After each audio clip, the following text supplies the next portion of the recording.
अल्लाह के बाबरकत नाम से शुरू करते हैं जो दिन को रात और रात को दिन में बदलने वाला है। बेटा आज की क्लास में नाइन्थ फिजिक्स का unit number 4 turning effect of forces, इनके जो प्रॉब्लम्स हैं उनको स्टार्ट करें। पेज नंबर 112 पे जो स्ट्रक्चर्ड क्वेश्चंस हैं, सबसे पहला टॉपिक है फोर्सेस ऑन बॉडीज। इस क्वेश्चन नंबर 1 का बी पार्ट हम सॉल्व करने जा रहे हैं। A pair of like parallel forces 15 Newton each are acting on a body. Find their resultant. Like parallel forces हैं। like parallel forces का मतलब ऐसी forces जिनका मैग्नीट्यूड डायरेक्शन दोनों सेम है। दोनों forces का मैग्नीट्यूड 15 न्यूटन्स है, यानी पहली फोर्स F1 दूसरी फोर्स F2 के बराबर है। दोनों की वैल्यू 15 न्यूटन्स के बराबर है। इन दोनों की रिजल्टेंट फोर्स F मालूम करें।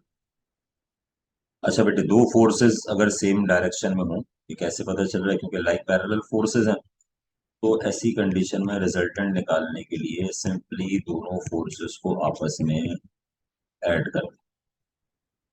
पहली फोर्स का जो मैग्नीट्यूड है वो 15 न्यूटन, दूसरी फोर्स का मैग्नीट्यूड भी 15 न्यूटन। सवाल में बताया हुआ है कि दोनों फोर्सेस का मैग्नीट्यूड सेम है, 15 न्यूटन के बराबर। दोनों को ऐड कर लें, रिजल्टेंट दोनों फोर्सेस का 30 न्यूटन्स के बराबर आ जाएगा। फिर इसका रिजल्ट हम इस तरह से लिख सकते हैं कि therefore the resultant of the given forces is 30 Newton's. Question number 1 के सी पार्ट में कह रहा है कि दो अनलाइक पैरेलल फोर्सेस हैं। अनलाइक पैरेलल फोर्सेस का मतलब का जो मैग्नीट्यूड है वो सेम है, मगर डायरेक्शन अपोजिट है, और दोनों के मैग्नीट्यूड की वैल्यू 10 न्यूटन्स के बराबर गिवन है। क्या करेंगे जनाब इस सवाल में कि जो पहली फोर्स है यानी F1 उसको ले लिया हमने 10 न्यूटन्स के बराबर। जो दूसरी फोर्स है F2 उसको ले लिया हमने -10 न्यूटन के बराबर। ये -10 न्यूटन इसलिए ले रहे हैं क्योंकि सवाल में कह रहा है कि वो अनलाइक पैरेलल फोर्सेस है, यानी उनके मैग्नीट्यूड तो सेम है मगर उनकी डायरेक्शन ऑपोजिट है। माइनस साइन ऑपोजिट डायरेक्शन को शो करेगा। इन दोनों का रिजल्टेंट आपने मालूम कर। अच्छा भाई, रिजल्टेंट फोर्स मालूम करने के लिए सिंपली दोनों फोर्सेस को आपस में ऐड कर दीजिए। इस तरह पिछले सवाल में ऐड किया था। F बराबर है F1 प्लस F2। F1 पहली फोर्स की वैल्यू 10 न्यूटन प्लस दूसरी की जगह पे -10, क्योंकि वो अपोजिट डायरेक्शन में है, प्लस माइनस ये माइनस हो गया। यहाँ से रिजल्टेंट फोर्स की वैल्यू 0। इसको हम रिजल्ट में इस तरह से लिख सकते हैं कि therefore the resultant of the given forces is 0। दूसरा टॉपिक एडिशन ऑफ फोर्सेस का है बेटा, जिसमें क्वेश्चन नंबर 2 का बी पार्ट हमने सॉल्व करना है। सवाल में 3 फोर्सेस गिवन हैं और उनकी डायरेक्शंस ही बताई हुई हैं कि वो फोर्स कौन सी डायरेक्शन में लग रही हैं। थ्री फोर्सेस, 3 फोर्सेस है जिनमें से पहली force 12 Newton along x axis, पहली फोर्स 12 न्यूटन की है जो एक्स एक्सिस के अलोंग लग रही है। दूसरी फोर्स 8 न्यूटन जो 45 डिग्री का एंगल बना रही है एक्स एक्सिस से, making an angle of 45 degree with the X axis. तीसरी force and 8 newton along Y axis, और जो तीसरी फोर्स है वो वाई एक्सिस के साथ साथ है। पहले पार्ट में इन तीनों फोर्सेस का रिजल्टेंट मालूम करना है और अगले पार्ट में इन दोनों इन तीनों फोर्सेस की जो रिजल्टेंट डायरेक्शन आएगी वो मालूम करनी है। Find the direction of result. अच्छा भाई, अब जरा सवाल पढ़ें और डाटा से जरा इसको मैच कर लें। पहली फोर्स वो कह रहा है कि अलोंग एक्स एक्सिस लग रही है। F1 की वैल्यू 12 न्यूटन और उसकी direction along the X axis है। अलोंग द एक्स एक्सिस मतलब ये डायरेक्शन हो गई पहली फोर्स। ये है फर्स्ट फोर्स यानी कि F1 एक्स एक्सिस के लॉन्ग लग रही है। याद रखिएगा जो हम एंगल थीटा नोट करते हैं ये हॉरिजॉन्टल से नोट करते हैं, क्योंकि पहली फोर्स है ही एक्स एक्सिस में, इसलिए इसके एंगल थीटा की वैल्यू 0 डिग्री के बराबर लिखी हमने। अच्छा भाई, दूसरी फोर्स F2, दूसरी फोर्स F2 ये जो एंगल बना रही है हॉरिजॉन्टल से यानी एक्स एक्सिस के साथ, इसकी वैल्यू 45 डिग्री गिवन है। तो एक्स एक्सिस से 45 डिग्री पर दूसरी फोर्स हो गई F2, 8 न्यूटन। अच्छा भाई, तीसरी फोर्स यानी कि F3, वो कह रहा है कि अलोंग द वाई एक्सिस है, यानी वाई एक्सिस में, वाई एक्सिस के साथ साथ है। अच्छा, अब ये है तो वाई एक्सिस के साथ साथ, अगर आप इसका एंगल एक्स एक्सिस से पूरा निकालें यहां से लेके यहां तक, तो आप जानते हैं कि एक्स एक्सिस से एंगल 90 डिग्री बना रहा है, इसलिए F3 के साथ एंगल थीटा 90 डिग्री। जो एंगल नोट करेंगे वो हॉरिजॉन्टल से नोट करेंगे। सवाल में कह रहा है कि जो तीसरी फोर्स है 8 न्यूटन, वो अलोंग वाई एक्सिस है, वाई एक्सिस में है ना, ड्रॉ तो उसको वाई एक्सिस में किया, लेकिन जो उसका एंगल एक्स एक्सिस से मेजर होगा वो एक्स एक्सिस से 90 डिग्री एक्स एक्सिस के परपेंडिकुलर हो गई, इसलिए थीटा की जगह पे हमने 90 डिग्री के बराबर लिखा। अब पहले पार्ट में कह रहा है कि इन तीनों फोर्सेस का रिजल्टेंट मालूम करें। रिजल्टेंट फोर्स यानी उसका मैग्नीट्यूड कैलकुलेट कर लेंगे। और सेकंड पार्ट में कह रहा है कि इन तीनों का जो डायरेक्शन आएगी रिजल्टेंट, यानी वो थीटा की वैल्यू मालूम करें कितनी। अब क्योंकि इसमें तीन एंगल थीटा होगा, फिर एक रिजल्टेंट भी मालूम करना है, तो हमने देखिए क्या किया, जो पहली फोर्स का एंगल F1 था उसके एंगल को थीटा 1 कर दिया, दूसरी फोर्स F2 वाले एंगल के साथ 2 यानी थीटा 2 कर दिया, और तीसरी फोर्स के लिए एंगल को थीटा 3 कर दिया, ताकि ये वैल्यूज आपस में मिक्सअप ना। अब चलते हैं जनाब इसके सोल्यूशन की तरफ। अच्छा भाई, फॉर्मूला बैंक में जाते हैं अपने, और फोर्सेस ऑन बॉडीज में ये बात जानते हैं कि हर वेक्टर क्वांटिटी के दो कंपोनेंट होते हैं, एक हॉरिजॉन्टल एक वर्टिकल। हॉरिजॉन्टल कंपोनेंट जैसे मिसाल के तौर पे फोर्स है, तो उसका हॉरिजॉन्टल कंपोनेंट एफ एक्स बराबर होगा एफ कॉस थीटा के, एफ वाई बराबर होगा एफ साइन थीटा के। पहली फोर्स कैलकुलेट कर रहे हैं, पहली फोर्स का हॉरिजॉन्टल कंपोनेंट, तो उसके साथ 1 लगा देंगे। दूसरी फोर्स का हॉरिजॉन्टल कैलकुलेट करेंगे तो उसके साथ 2 लगा देंगे, तीसरे के लिए 3 लगा देंगे। जनरल फॉर्मूला क्या है कि हॉरिजॉन्टल कंपोनेंट अगर कैलकुलेट करना है तो एफ एक्स बराबर होगा एफ कॉस थीटा के, और एफ वाई बराबर होगा एफ साइन थीटा के। इन फॉर्मूलाज को बारी बारी तीनों फोर्सेस पर अप्लाई करते हैं, यानी पहली फोर्स का जो F1 है उसका एक्स और वाई कंपोनेंट निकालेंगे, दूसरी फोर्स F2 उसका एक्स और वाई कंपोनेंट निकालेंगे, तीसरी फोर्स F3 उसका एक्स और y component, horizontal vertical component निकालेंगे। चलिए बेटा, सबसे पहले इन तीनों फोर्सेस के हॉरिजॉन्टल कंपोनेंट निकालेंगे, फिर इन तीनों फोर्सेस के वर्टिकल कंपोनेंट निकालेंगे। अभी हमने हॉरिजॉन्टल कंपोनेंट का जनरल फॉर्मूला देखा, जो बराबर है F x equals to F cos theta के। इस फॉर्मूले को अप्लाई करेंगे सबसे पहले फर्स्ट फोर्स के लिए। देखिए फर्स्ट फोर्स पे फॉर्मूला क्या हो जाएगा, पहली फोर्स है एफ एक्स की जगह एफ एन एक्स हो गया, उसका फॉर्मूला क्या बन जाएगा, F1 cos θ1। हाँ भाई, दूसरी फोर्स के लिए फॉर्मूला क्या बन जाएगा, F2x equals to F2 cos θ2। और तीसरी फोर्स के लिए फॉर्मूला क्या बन जाएगा, F3x equals to F3 cos θ3। General formula यही है, F x equals to F cos theta. First force के लिए 1 लगा दिया, सेकंड के लिए 2 और थर्ड के लिए 3। अब बारी बारी में इसको कैलकुलेट कर लें।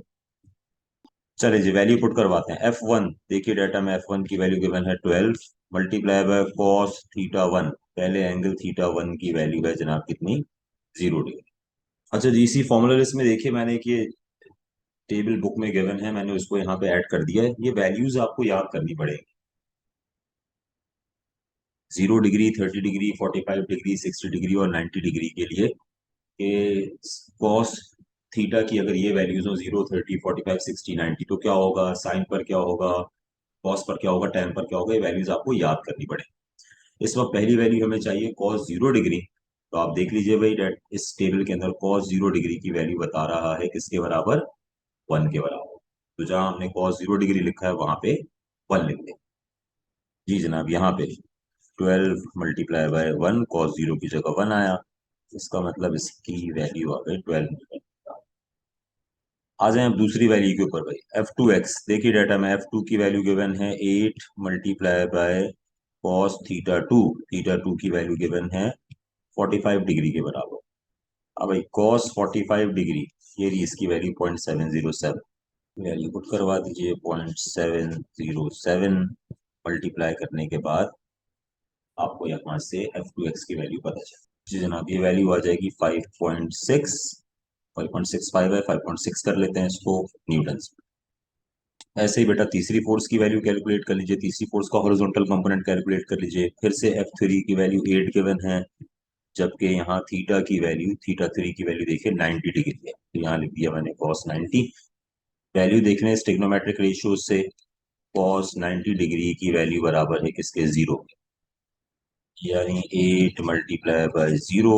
सॉल्व करके ये आंसर जीरो के बराबर। अच्छा बेटा, जिस तरह से अभी हमने इन फोर्सेस के हॉरिजॉन्टल कंपोनेंट कैलकुलेट किए हैं, अब इन फोर्सेस के वर्टिकल कंपोनेंट कैलकुलेट करेंगे। वर्टिकल कंपोनेंट का वो जनरल फॉर्मूला एफ वाई बराबर होता है एफ साइन थीटा के, वो भी 3 दफा कैलकुलेट करेंगे। फर्स्ट फोर्स के लिए F1 हो जाएगा, थीटा 1 हो जाएगा। सेकंड फोर्स के लिए F2y हो जाएगा, थीटा 2 हो जाएगा। और थर्ड के लिए F3y हो जाएगा, थीटा 3 हो जाएगा। देख ले बेटा, इस तरह से तीनों फोर्सेस के हमने वर्टिकल कंपोनेंट के फॉर्मूले अप्लाई कर दिए। बस वहाँ कॉस आ रहा था, यहाँ पे साइन आएगा। जहाँ कॉस थीटा 1 था वहाँ साइन थीटा 1 हो गया। इसी तरह से कॉस थीटा 2 की जगह साइन थीटा 2 हो गया, और कॉस थीटा 3 की जगह वर्टिकल कंपोनेंट के लिए साइन थीटा 3 हो। इसमें वैल्यूज पुट करके इनको कैलकुलेट कर लेते हैं। चलिए जी, F1 की वैल्यू, वही value 12 multiply by sine theta 1। पहला एंगल थीटा 1 देख लीजिए कितना है, 0 डिग्री। अब इस चार्ट से वैल्यू देखिए, साइन की वैल्यू निकालनी है। साइन 0 डिग्री बराबर होता है जीरो के। चूंकि साइन 0 डिग्री जीरो के बराबर है, 12 को जीरो से मल्टीप्लाई कर दिया, पहली वैल्यू जीरो के बराबर। दूसरी वैल्यू लिख लीजिए भाई, F2y बराबर है F2 साइन थीटा 2 के। F2 की वैल्यू है 8 multiply by sine theta 2। Theta 2 की वैल्यू है 45 डिग्री के बराबर। वैल्यूज पुट करवा दें यहाँ पे, 8 मल्टीप्लाई बाय साइन 45 भी बराबर होगा 0.707 के। देख लीजिए साइन 45, ये भी 0.707। जो कॉस 45 की वैल्यू होती है वही साइन 45 की वैल्यू होती है। 8 मल्टीप्लाई बाय 0.707, वही 5.6, ये हम पहले भी कर चुके हैं। F3y की वैल्यू पर आ जाइए। F3 की value 8 multiply by sine theta 3। Theta 3 की वैल्यू थी 90 डिग्री। 8 मल्टीप्लाई बाय, जब साइन 90 आप कैलकुलेट करेंगे तो इसकी वैल्यू 1 आएगी। देख लीजिए साइन 90 की वैल्यू 1 के बराबर लिखी हुई। ये हो गया जनाब 8 न्यूटन के बराबर। अच्छा बेटे, रिजल्टेंट फोर्स मालूम करने का फॉर्मूला देखिए, लिखा हुआ है under root F(x)² plus Fy²। F(x)² plus Fy²। But मसला ये है कि हमारे पास तो Fx कंपोनेंट 3 निकले हैं, Fy कंपोनेंट भी 3 निकले हैं। तो हम क्या करेंगे, पहले इनका टोटल x कंपोनेंट निकालेंगे, फिर टोटल y कंपोनेंट निकालेंगे, और आखिर में हम इस फॉर्मूले में सब्स्टिट्यूट करेंगे।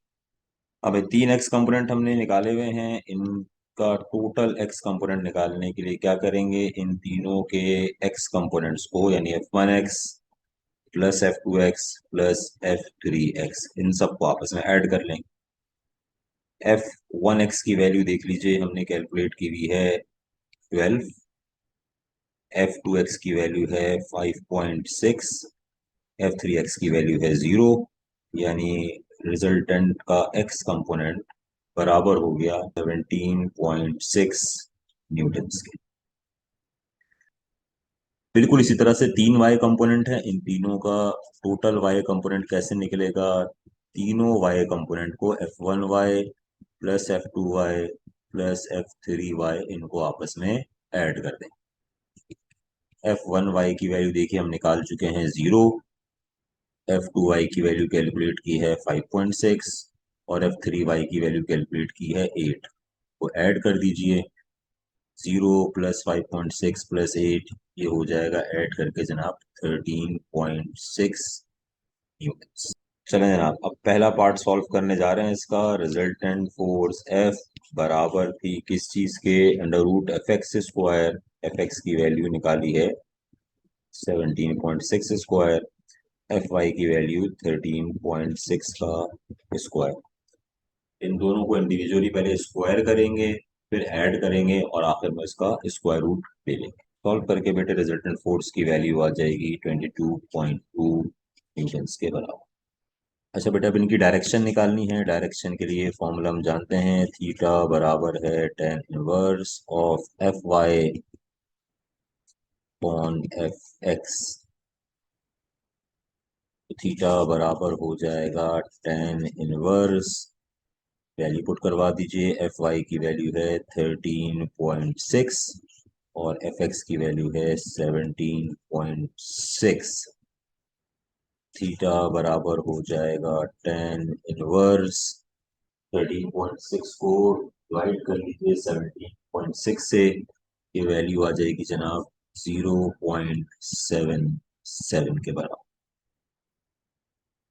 अब अगर हमें साइंटिफिक कैलकुलेटर अलाउ नहीं है तो हम अपना आंसर यहाँ पे ड्रॉप कर सकते हैं, वरना हम साइंटिफिक कैलकुलेटर से इसको सॉल्व कर लेंगे तो हमारे पास थीटा की एग्जैक्ट वैल्यू आ जाएगी 37.5 डिग्री के बराबर।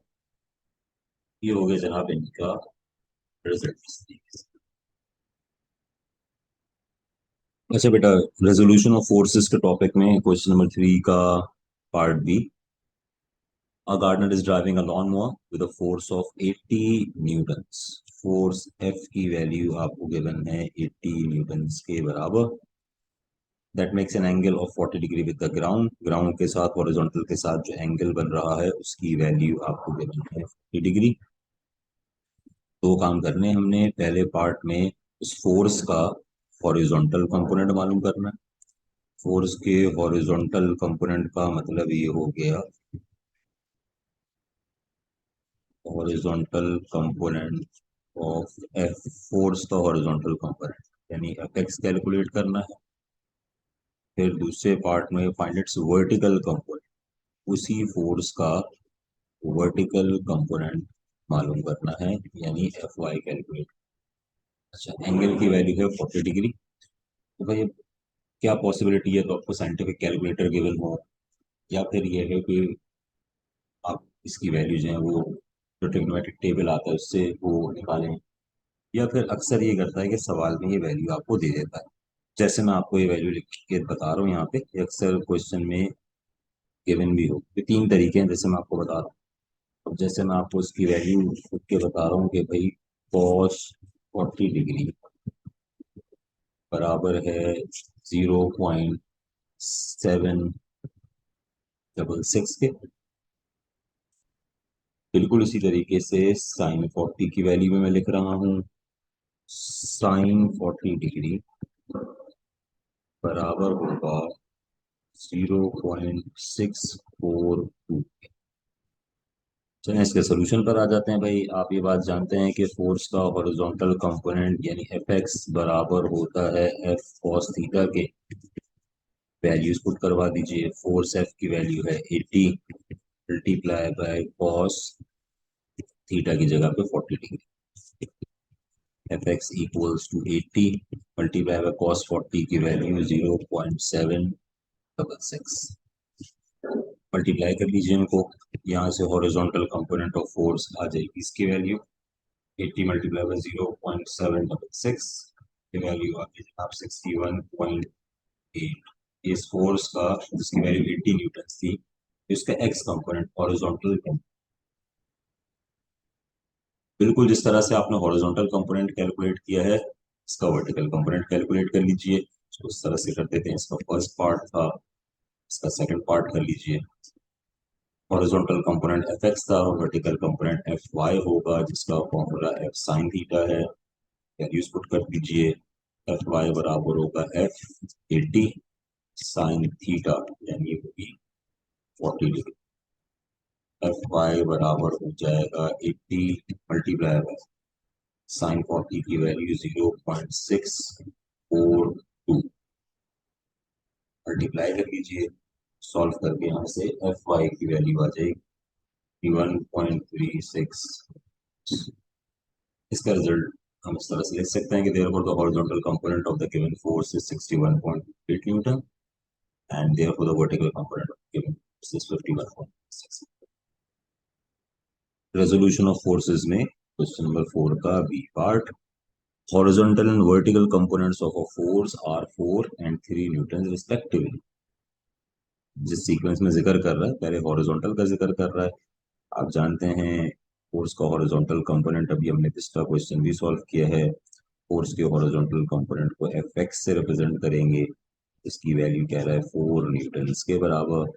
उसका वर्टिकल कंपोनेंट फोर्स का एफ वाई से रिप्रेजेंट करेंगे, 3 न्यूटन्स के बराबर।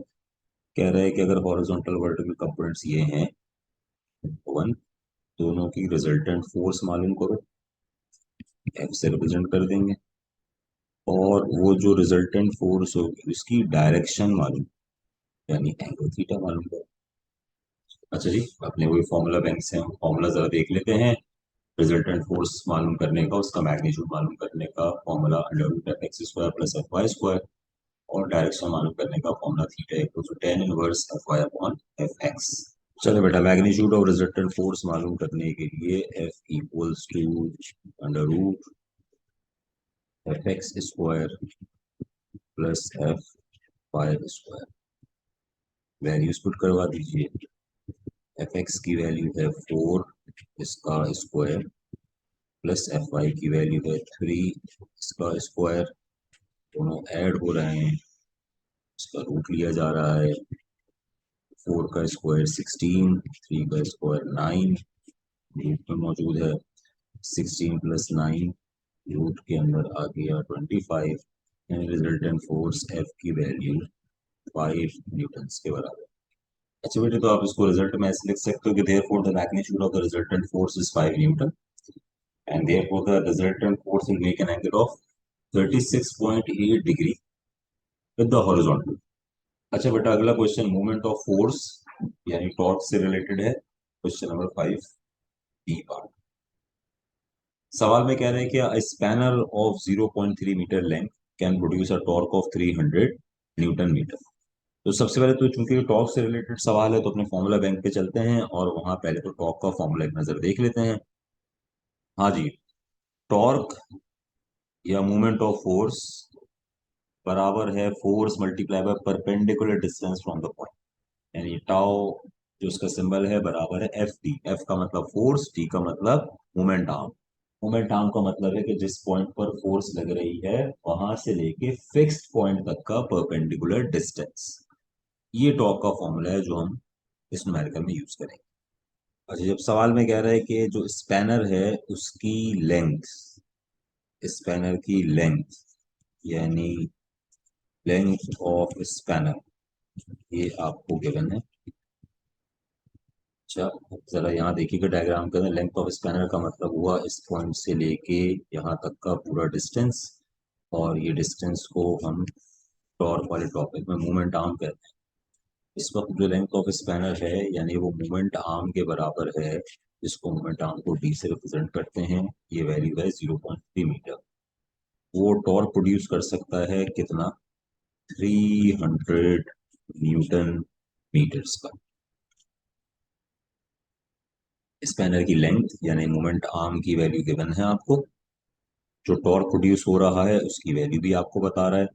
कह रहा है पहले पार्ट के अंदर के जो फोर्स लगेगी जिसकी वजह से टॉर्क प्रोड्यूस होगा उस फोर्स की वैल्यू मालूम, ये बताओ कितनी है। ठीक है जी।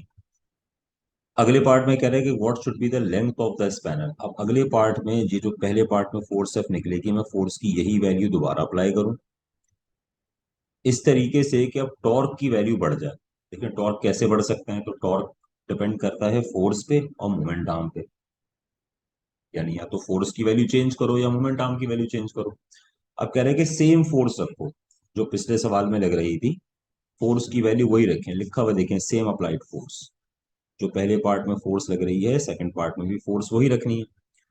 अब अगर मुझे टॉर्क चेंज करना तो उसका वाहिद तरीका है कि मोमेंट आर्म चेंज कर दो, यानी स्पैनर की लेंथ बढ़ा दूं। देखें इस डायग्राम के अंदर लिखा हुआ है longer moment arm, moment arm की लेंथ जितनी ज्यादा होगी टॉर्क भी ज्यादा प्रोड्यूस होगा। तो टॉर्क बनाने के लिए मुझे इस स्पैनर की लेंथ यानी मोमेंट आर्म में इजाफा करना पड़ेगा।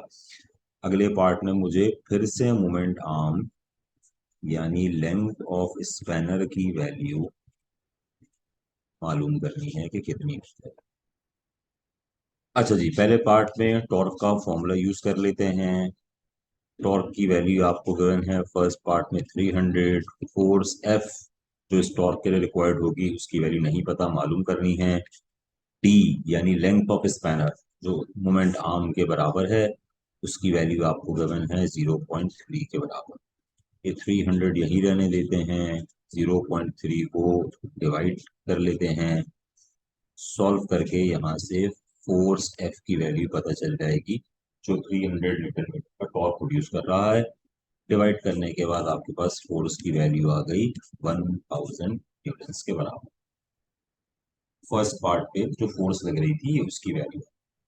चलिए जिसके सेकंड पार्ट की तरफ चलते हैं। अब सेकंड पार्ट में कह रहे हैं कि what should be the length of the spanner, spanner की लेंथ यानी डी की वैल्यू मालूम करें। तब अब अगर टॉर्क की वैल्यू को बढ़ा के 500 न्यूटन मीटर कर दें, जैसे टॉर्क का फॉर्मूला लिख लीजिए भाई। अब सेकंड पार्ट में टॉर्क की वैल्यू इसने बढ़ा के कितनी कर दी है, 500 न्यूटन मीटर। सेकंड पार्ट में टॉर्क की वैल्यू 500 न्यूटन मीटर, ये देखिए मैं डाटा में भी यहाँ पे लिख रहा हूँ 500 न्यूटन मीटर। ये वैल्यू जब पुट करवा दी 500। फोर्स की वैल्यू कह रहे सेम फोर्स, अप्लाइड फोर्स जो पहले पार्ट में आपने की थी, कितनी फोर्स कैलकुलेट की है बेटा हमने, 1000 के बराबर। अब आपसे कह रहे हैं कि लेंथ ऑफ स्पैनर बढ़ा के कितनी करनी पड़ेगी, वो वैल्यू आपने मालूम करनी है। तो यहाँ से डी की वैल्यू निकालने के लिए क्या करेंगे, 500 को 1000 से डिवाइड कर दें, आपको स्पैनर की लेंथ की वैल्यू पता चल जाएगी 0.5 मीटर्स के बराबर। अच्छा बेटा, तो उसका रिजल्ट हम इस तरह से लिख सकते हैं कि therefore the applied force will be 1000 Newton. पहले पार्ट में टॉर्क गिवन था, लेंथ ऑफ स्पैनर यानी मोमेंट आर्म, यहां से लेके पूरा यहां तक का डिस्टेंस हमने फोर्स की वैल्यू कैलकुलेट कर ली। सेकंड पार्ट में फोर्स की वैल्यू को उतना ही रखा, और फिर स्पैनर की लेंथ में जो इजाफा किया गया यानी उसका मोमेंट आर्म बढ़ा दिया गया, इस बढ़े हुए मोमेंट आर्म की वैल्यू हमने नोट कर ली 0.5। अब आप ये बात नोट कर लें कि जब मोमेंट आर्म कम था, देखिए फोर्स तो वेरी तो कांस्टेंट रखी है दोनों पार्ट्स में। जब मोमेंट आर्म कम था यानी 0.3, टॉर्क भी कम था 300। जब टॉर्क बढ़ के 500 न्यूटन मीटर हो गया, तो मोमेंट आर्म भी बढ़ के 0.5 मीटर के बराबर हो गया। मोमेंट आर्म बढ़ाने से टॉर्क बढ़ गया, फोर्स की वैल्यू को सेम रखा गया। अच्छा बेटे, क्वेश्चन नंबर 6 का part B, principle of moments का न्यूमेरिकल है। तो सबसे पहले जो फॉर्मूला बैंक हमने बनाया है उसमें जरा इसके फॉर्मूले एक नजर देख लेते हैं। हाँ जी, principle of movement, sum of clockwise movements या सम ऑफ क्लॉकवाइज टॉर्क बराबर होगा sum of anti clockwise movements या sum of anti clockwise torque के। अगर एक से ज्यादा फोर्सेस लग रही हैं राइट साइड पे लेफ्ट साइड पे, सबका सम करें, ये जो क्लॉकवाइज फोर्सेस लग रही हैं जिनकी वजह से टॉर्क प्रोड्यूस हो रहा है, सारे मूवमेंट्स को टॉर्क्स को ऐड करें, क्लॉकवाइज को बराबर होने चाहिए एंटी क्लॉकवाइज के। सिंगल फोर्स लग रही है तो हम ऐसे भी लिख सकते हैं कि क्लॉकवाइज मूवमेंट बराबर एंटी क्लॉकवाइज मूवमेंट के, या एंटी क्लॉकवाइज मूवमेंट है क्लॉकवाइज मूवमेंट के बराबर। ये डायग्राम में देख लीजिए, ये क्लॉकवाइज मूवमेंट के लिए है और ये एंटी क्लॉकवाइज मूवमेंट।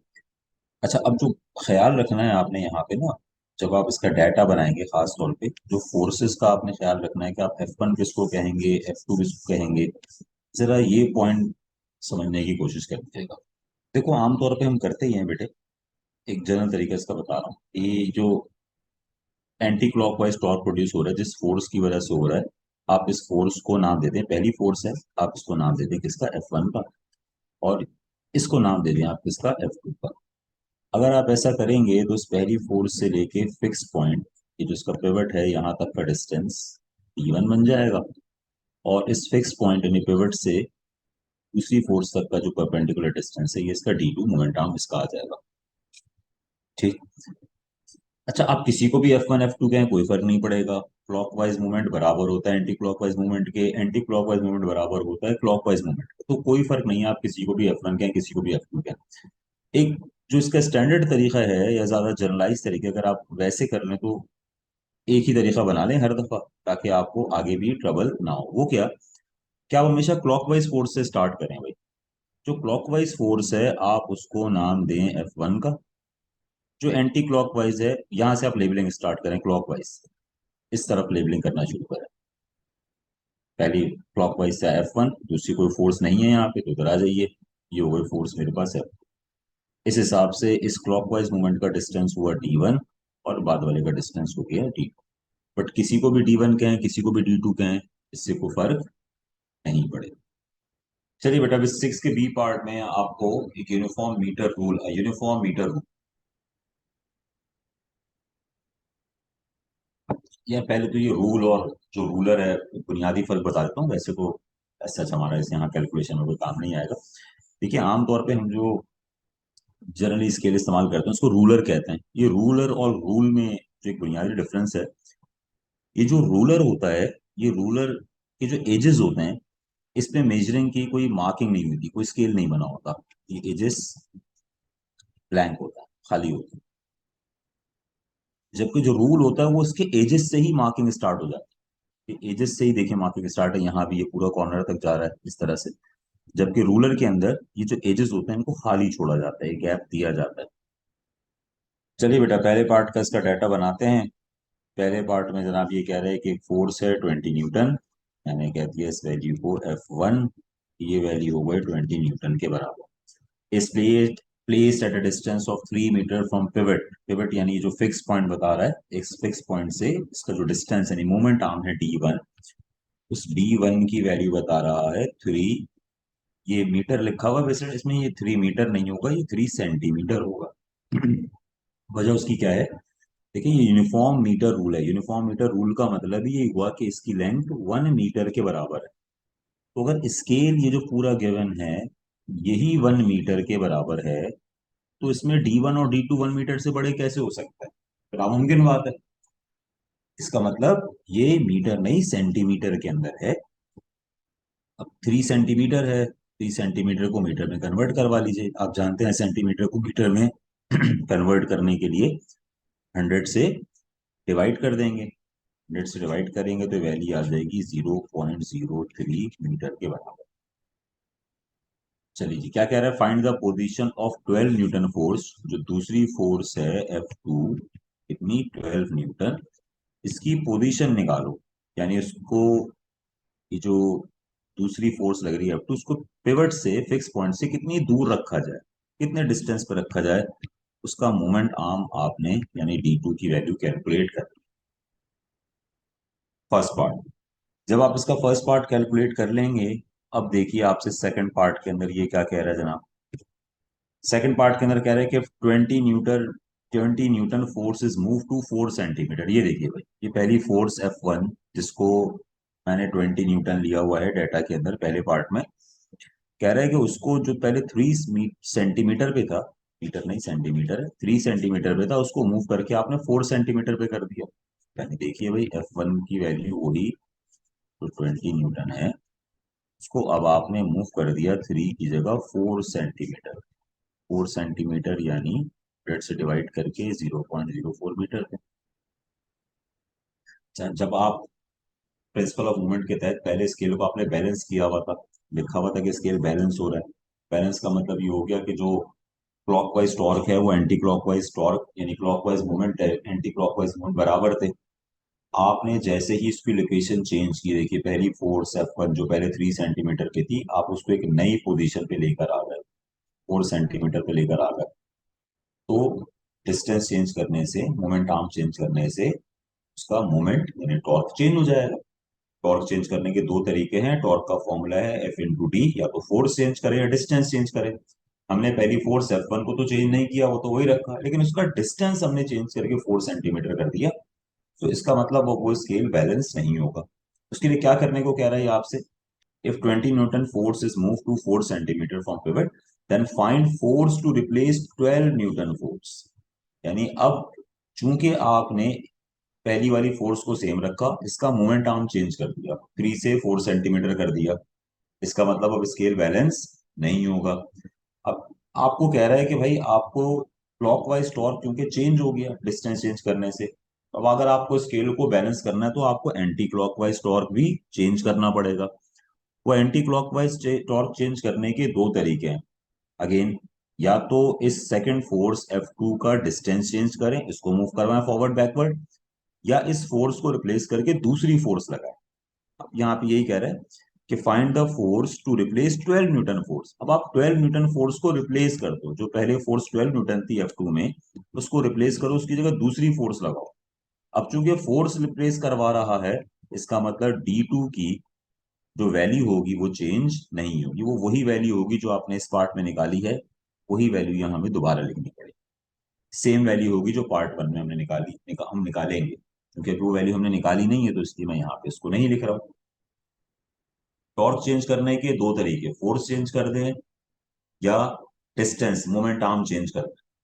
ठीक है, पहले पार्ट में आपको ये वैल्यूज गिवन है, आपको एंटी क्लॉकवाइज फोर्स का जो मोमेंट आर्म है आपको वो कैलकुलेट कर लेना है, एंटी क्लॉकवाइज टॉर्क का जो मोमेंट आर्म है वो आपने कैलकुलेट कर लेना। अगले पार्ट में कह रहा है कि पहली फोर्स को आपने रिप्लेस कर दिया, 3 सेंटीमीटर थी 4 सेंटीमीटर पे रख दिया, यानी क्लॉकवाइज मोमेंट चेंज हो गया। स्केल बैलेंस करने के लिए एंटी क्लॉकवाइज मूवमेंट भी चेंज करना पड़ेगा। एंटी क्लॉकवाइज मूवमेंट चेंज करने के भी दो तरीके हैं, या तो फोर्स चेंज करें या उसका मोमेंट आर्म डिस्टेंस चेंज करें। ये सवाल में कह रहा है कि फोर्स को चेंज करें, चूंकि कह रहे हैं कि फोर्स को चेंज करें तो डिस्टेंस को सेम रखेंगे। कितना रखेंगे? जो पहले पार्ट में यहां से निकलेगा हमारे पास उतना ही रखना होगा। तो वैल्यू कैलकुलेट कर लेंगे तो उसको हम यहाँ पे लिख देंगे। ये बिल्कुल वैसे ही जैसे हमने पिस्टन न्यूमेरिकल में देखा था कि अगर फॉर्मूले में तीन चीजें इन्वॉल्व हैं, हम दो चीजों का रिलेशनशिप पढ़ते हैं तो एक चीज को कांस्टेंट रख रहे हैं। एंटी क्लॉकवाइज मूवमेंट चेंज हो रहा है तो वो दो में से किसी एक चीज की वजह से हो रहा है, या तो फोर्स चेंज करें या पोजीशन चेंज करें। फोर्स को चेंज करने को कह रहा है, इसका मतलब उसकी पोजीशन आपने सेम रखनी पड़ेगी। D2 की वैल्यू वही लेंगे जो फर्स्ट पार्ट में कैलकुलेट होगी, उसी को हम सेकंड पार्ट में D2 की वैल्यू में इस्तेमाल करेंगे।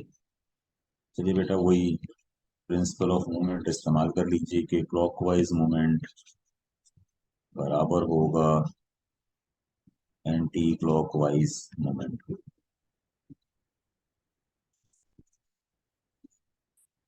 ठीक, चलिए क्लॉकवाइज मूवमेंट निकालने के लिए क्या करेंगे, F1 मल्टीप्लाई बाय D1 ये बराबर हो जाएगा किस चीज के, F2 multiply bye D2। F1 multiply by D1 ऐसे ही हमें D2 की वैल्यू कैलकुलेट करनी है, तो ये F2 को दूसरी तरफ ले जाकर डिवाइड कर देंगे, D2 को पता चल जाएगी। F1 की वैल्यू आपको गिवन है 20, D1 की वैल्यू जो सेंटीमीटर को मीटर में कन्वर्ट करने के बाद आया था 0.03। F2 यानी सेकंड फोर्स पहले पार्ट में गिवन है 12। इसको सॉल्व करेंगे, यहाँ से D2 की वैल्यू पता चल जाएगी।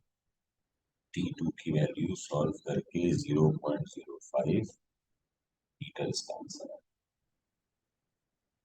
ठीक है जी, सेकंड फोर्स का यानी एंटी क्लॉकवाइज मूवमेंट का जो मूवमेंट आर्म था, जो डिस्टेंस था D2 वो मिसिंग था, वो हमने इस प्रिंसिपल ऑफ मूवमेंट को इस्तेमाल करते हुए मालूम किया। अच्छा जी, ये इसका फर्स्ट पार्ट था। अब आ जाइए जनाब इसके सेकंड पार्ट के सोल्यूशन के ऊपर। सेकंड पार्ट के सोल्यूशन के लिए भी हम यही इस्तेमाल करेंगे, सिंस वही प्रिंसिपल ऑफ मूवमेंट इस्तेमाल करते हैं कि जो क्लॉक वाइज मूवमेंट होगा ये बराबर होगा anti clockwise movement. Clockwise movement बराबर हो जाएगा एंटी क्लॉकवाइज एंड के। फॉर्मूला पुट करवा दीजिए, F1 multiply by D1 equals to F2 multiply by D। ठीक है जी, चलो वैल्यूज देखिएगा बेटा किस तरह से पुट करवाएंगे अब आप यहाँ पे। अब करना यह है जनाब इस सवाल के अंदर कि सेकंड पार्ट में देखिए ऊपर डाटा में मैंने लिखा हुआ है F1 की वैल्यू, फिर सेकंड पार्ट में देखिएगा F1 की वैल्यू तो मेरे पास है 20, D1 की वैल्यू अब इसने पहली फोर्स के डिस्टेंस को चेंज कर दिया, 4 सेंटीमीटर यानी कितना कर दिया 0.04 इज इक्वल्स टू F2 की वैल्यू मुझे मालूम करनी है। F2 को मैं यहाँ ऐसे ही रहने देता हूँ, मल्टीप्लाई बाय D2। D2 मैंने कहा था जब हम फर्स्ट पार्ट कर रहे थे, उससे पहले मैंने ये बात कही थी कि जो D2 आप पिछले पार्ट में निकालेंगे, ये देखिए अभी आपने D2 की वैल्यू निकाली है 0.05 मीटर, यही वैल्यू आप यहाँ पे इस्तेमाल करें। डिस्टेंस चेंज नहीं कर रहा वो सेकंड फोर्स के लिए, फोर्स को रिप्लेस करवाया। यानी पिछली दफा ये वैल्यू कब आ रही थी, जब आपके पास F2 की वैल्यू 12 न्यूटन के था। अब उस 12 न्यूटन को रिप्लेस कर दिया, डिस्टेंस वही रखा जो पहले पार्ट में आ रहा था D2 का, उसकी वैल्यू वही 0.05 जो हमने इस फर्स्ट पार्ट में निकाली है वही वैल्यू इस्तेमाल करें। इसको अरेंज कर लीजिए बेटा, 20 मल्टीप्लाई बाय 0.04 ऐसी रहने दीजिए, ये 0.05 फिर जाके डिवाइड हो गया, सॉल्व करके यहाँ से F2 की वैल्यू आती है। सॉल्व करके फोर्स F2 की वैल्यू आ गई 16 न्यूटन के बराबर। अब आप देखिए बेटा इस सवाल के अंदर एक दफा फिर से जरा समराइज करते हैं। पहले पार्ट में आपको जो पहला क्लॉकवाइज टॉर्क है, अच्छा जिसको मैंने F1 कहा है, मैंने कहा था कोई फर्क नहीं पड़ेगा, आप किसी को भी F1 F2 कह सकते हैं, कोई फर्क नहीं पड़ेगा। मैं इस सीक्वेंस में चल रहा हूँ कि क्लॉकवाइज से मैं लेबलिंग स्टार्ट कर रहा हूँ। क्लॉकवाइज वाली फोर्स F1, तो उसका डिस्टेंस D1, उसका मोमेंट आर्म है, फिक्स पॉइंट से पिवट से जो डिस्टेंस है। एंटी क्लॉकवाइज वाली फोर्स दूसरी फोर्स थी, उसको F2 का नाम दे दिया। इसमें एंटी क्लॉकवाइज वाली फोर्स जो F2 थी, उसका फिक्स पॉइंट से यानी पिवट से डिस्टेंस मालूम करना था, तो D2 हमने यहाँ पे फर्स्ट पार्ट में कैलकुलेट कर लिया। उस D2 की वैल्यू आ गई जनाब हमारे पास 0.05 मीटर के बराबर, उसका फर्स्ट पार्ट हो। अगले पार्ट में कह रहा है कि आपने जो पहली फोर्स जो 20 न्यूटन थी फर्स्ट पार्ट में, जिसका डिस्टेंस 0.03 था, अब आपने उसका डिस्टेंस बढ़ा के 4 सेंटीमीटर कर दिया, यानी 0.04 कर दिया। क्योंकि आपने मोमेंट आर्म डिस्टेंस चेंज कर दिया, इसका मतलब है कि क्लॉकवाइज टॉर्क की वैल्यू चेंज हो गई। अब बैलेंस करने के लिए आपको एंटी क्लॉकवाइज टॉर्क भी चेंज करना पड़ेगा। एंटी क्लॉकवाइज टॉर्क चेंज करने के दो तरीके हैं, या तो फोर्स चेंज करें या उसका डिस्टेंस चेंज करें। चूंकि सवाल में फोर्स को रिप्लेस करने को कह रहा था, डिस्टेंस की वैल्यू को रिप्लेस करने को नहीं कह रहा था, इसलिए हमने क्या काम किया कि फोर्स F2 की वैल्यू निकाली और डिस्टेंस को उतना ही रखा जितना फर्स्ट पार्ट में D2 निकला था। अभी फर्स्ट पार्ट में D2 क्या निकला था, 0.05 निकला था, तो यहाँ भी D2 वही रहा 0.05 मीटर के बराबर।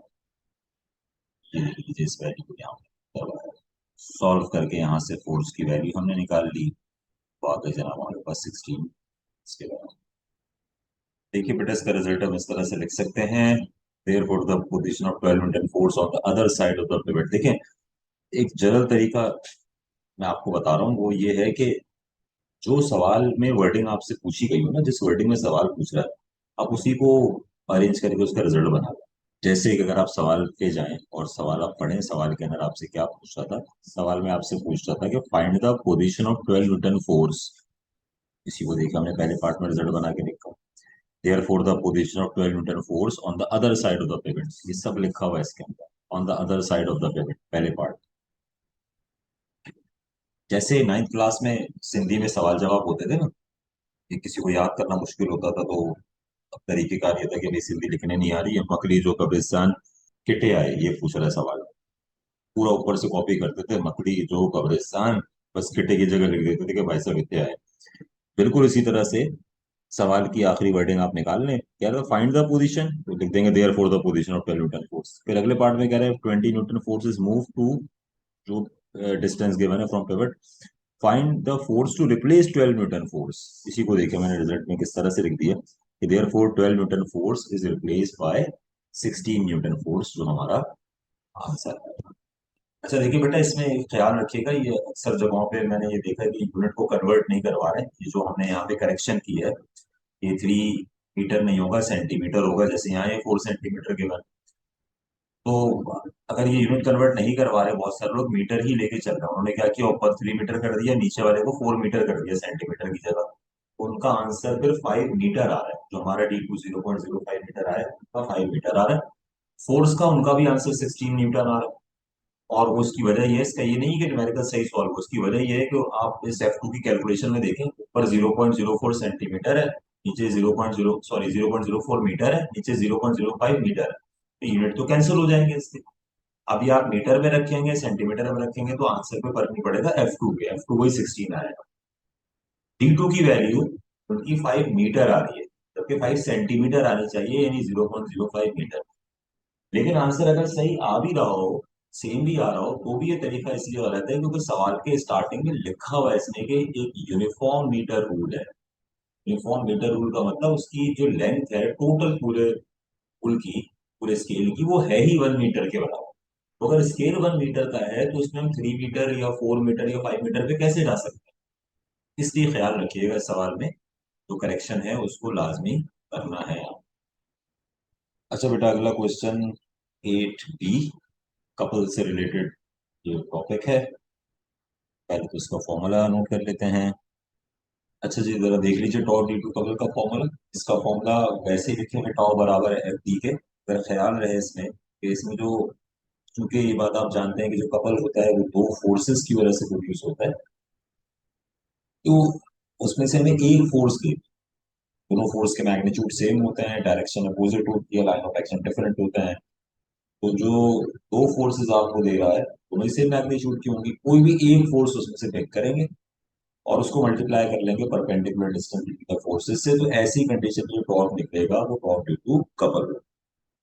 चलिए बेटा, सवाल में कह रहा है कि एक डबल आर्म स्पैनर हमारे पास है, वो गाड़ी के व्हील्स वगैरह भी ओपन करने के लिए होता है। बीच में हमारे पास ये कोई नट है, इसको इसको टाइट यूज करना है स्पैनर की मदद से। जो फोर्स अप्लाई कर रहा है वो 15 न्यूटन की अप्लाई कर रहा है एट ईच एंड। क्योंकि कपल से रिलेटेड टॉपिक है तो आप जानते हैं कि उसमें जो फोर्सेस होती हैं वो उनके मैग्नीट्यूड सेम होते हैं अगर उनकी डायरेक्शन अपोजिट होती है। यानी अगर यहाँ फोर्स लग रही है 15 न्यूटन की, दूसरे एंड पर अपोजिट डायरेक्शन में फोर्स लग रही हो, इस अपोजिट डायरेक्शन के लिए लिख सकता हूँ -15 न्यूटन। मैग्नीट्यूड इसका वही होगा 15। ये अपनी फिक्स पॉइंट के अराउंड, ये जो स्क्रू है अब इसका ये फिक्स पॉइंट बन गया, इसके अराउंड ये रोटेट करेगा, यानी इसमें टॉर्क प्रोड्यूस होगा, टर्निंग इफेक्ट प्रोड्यूस होगा। बट चूंकि दो फोर्सेस की वजह से प्रोड्यूस हो रहा है तो इसके लिए हम टॉर्क जो तो कपल का वर्ड इस्तेमाल करेंगे। अब क्या मालूम करने को कह रहे हैं हमसे सवाल में, जरा पढ़ते हैं इसके इस क्वेश्चन को और डाटा पूरा करते हैं। अच्छा बेटे, फोर्स की वैल्यू हमें गिवन है 15 न्यूटन के बराबर। जो टॉर्क उससे प्रोड्यूस हो रहा है, टॉर्क ड्यू टू कपल, उसकी वैल्यू हमें बता रहा है 60 न्यूटन मीटर्स के बराबर। What is the length of the moment arm of the couple? Moment arm यानी जिस पॉइंट पर फोर्स लग रही है एक एंड पर, उससे लेके फिक्स पॉइंट यानी जिसका मिडिल पॉइंट है जहाँ पे नट या स्क्रू को टाइट किया जा रहा है या लूज किया जा रहा है, वहां तक के परपेंडिकुलर डिस्टेंस टी की बात कर रहा है जो हमें कैलकुलेट कर। अभी हमने टॉर्क ड्यू टू कपल का फॉर्मूला देखा था कि टॉर्क ड्यू टू कपल बराबर होता है एफ मल्टीप्लाई बाय डी के। टॉर्क ड्यू टू कपल की वैल्यू आपको गिवन है 60, फोर्स की वैल्यू गिवन है 15, मोमेंट आर्म डी की वैल्यू कैलकुलेट करनी है। 60 को डिवाइड कर देंगे 15 से, डी की वैल्यू पता चल जाएगी। इसको सॉल्व कर लें, डी की वैल्यू आ गई हमारे पास 4 मीटर। आप इसका रिजल्ट ऐसे लिख सकते हैं कि therefore the length of the moment arm is 4। अच्छा जी, इसी क्वेश्चन 8 का सी पार्ट में कह रहा है कि if he wants to produce a torque of 80 newton metre. पिछले पार्ट में टॉर्क की वैल्यू 60 न्यूटन मीटर्स थी, अब आपको टॉर्क की वैल्यू कह रहा है कितनी प्रोड्यूस करनी है, 80 न्यूटन मीटर के बराबर विद द सेम स्पैनर, उसी स्पैनर से जो पार्ट बी में यूज किया गया। Then how much force he should apply, ये पार्ट बी से कनेक्टेड न्यूमेरिकल, सेम स्पैनर है। अब कितनी फोर्स की वैल्यू आपको अप्लाई करनी पड़ेगी, ये बात हम पहले भी कई दफा पढ़ चुके हैं कि जब तीन चीजें फॉर्मूले में गिवन होती हैं, दो के दरमियान का रिलेशन मालूम कर रहे होते हैं, तो तीसरी चीज को कांस्टेंट रखना होता है। अब आप जानते हैं कि टॉर्क ड्यू टू कपल में तीन चीजें इन्वॉल्व हैं, टॉर्क, फोर्स और जो डिस्टेंस है, मोमेंट आर्म जिसे हम कहते हैं, परपेंडिकुलर डिस्टेंस। टॉर्क गिवन है, फोर्स मालूम करनी है, मोमेंट आर्म गिवन नहीं है। सेम स्पैनर कह रहा है, इसका मतलब आपको मोमेंट आर्म उसका वही रखना पड़ेगा जो आपने पिछले क्वेश्चन में निकाला था, दैट इज 4 मीटर। यहाँ पे भी डी की वैल्यू यही यूज करेंगे, 4 मीटर। सेम स्पैनर कह रहा है, मोमेंट आर्म उसका चेंज नहीं कर रहे हैं, वही वैल्यू हम इस्तेमाल करेंगे। चलिए बेटा, टॉर्क का फॉर्मूला यूज कर लीजिए, F multiply by D. Torque की वैल्यू अब गिवन है 80, फोर्स एफ की वैल्यू अब आपने मालूम करनी है, जबकि मोमेंट आर्म वही पार्ट बी से रिलेटेड यानी कि 4।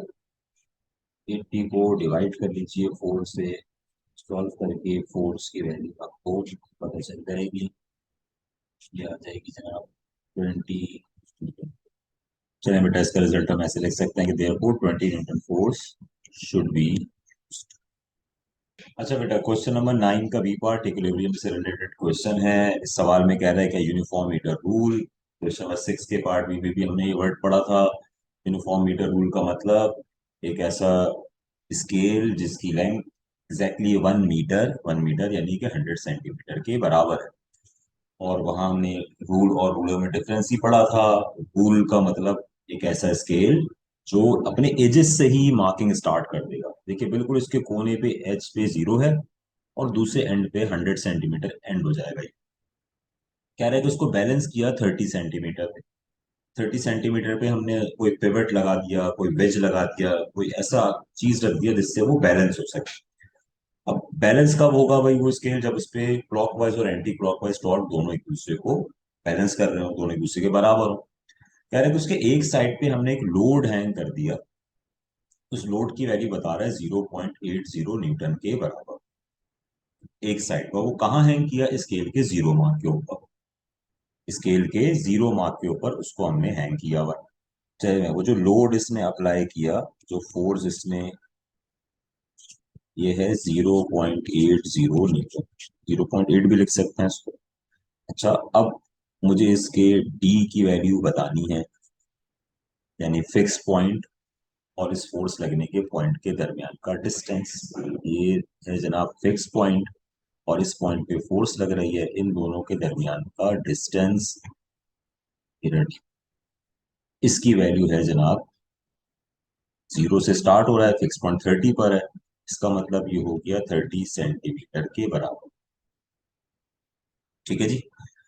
अच्छा, अब आप ये बात जानते हो कि स्केल बैलेंस जो है ना वो सिंगल फोर्स से नहीं हो सकता। अगर स्केल बैलेंस हो रहा है तो इसका मतलब क्लॉकवाइज और एंटी क्लॉकवाइज टॉर्क आपस में बराबर हो रहे हैं। अब यहाँ तो एक ही जो है वो फोर्स लग रही है, जो लोड इसने हैंग किया हुआ है। देखें दूसरी फोर्स किससे बैलेंस होगा? दूसरी फोर्स होगी जनाब इस स्केल का वेट, जिसको इस सेकंड पार्ट में मालूम भी करने को कह रहा है। वो वेट जो स्केल का होगा वो दूसरी फोर्स होगी। अब आप देखें पिवट के एक जाने, यानी इधर जहां वेट लग रहा है, यहाँ से क्लॉकवाइज टॉर्क होगा, दूसरी तरफ से एंटी क्लॉकवाइज टॉर्क होगा। दोनों एक दूसरे को बैलेंस करेंगे, इक्वल करेंगे, तो फिर ये स्केल जो है वो बैलेंस रहेगा। अब वही दूसरी फोर्स वेट हमें मालूम करनी है, मगर उससे पहले हमसे कह रहा है कि आप मालूम करके बताओ कि इसका सेंटर ऑफ ग्रेविटी कहाँ होगा। अब चूंकि मुझे ये पता चल गया दो फोर्सेस हैं, तो इनके अब डिस्टेंस देखना। मैं जो हम जो न्यूमेरिकल में मार्किंग कर रहे हैं वो कैसे कर रहे हैं कि जो पहली फोर्स होती है वो क्लॉकवाइज वाली फोर्स लेते हैं।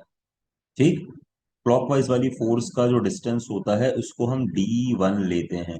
इसका मतलब जो दूसरी फोर्स है एंटी क्लॉकवाइज वाली, उसके डिस्टेंस को D2 लेना पड़ेगा। इसलिए यहाँ पे D2 मैंने कर दिया कितना, 30 सेंटीमीटर के बराबर। एक तो इसका सेंटर ऑफ ग्रेविटी आप कैलकुलेट करो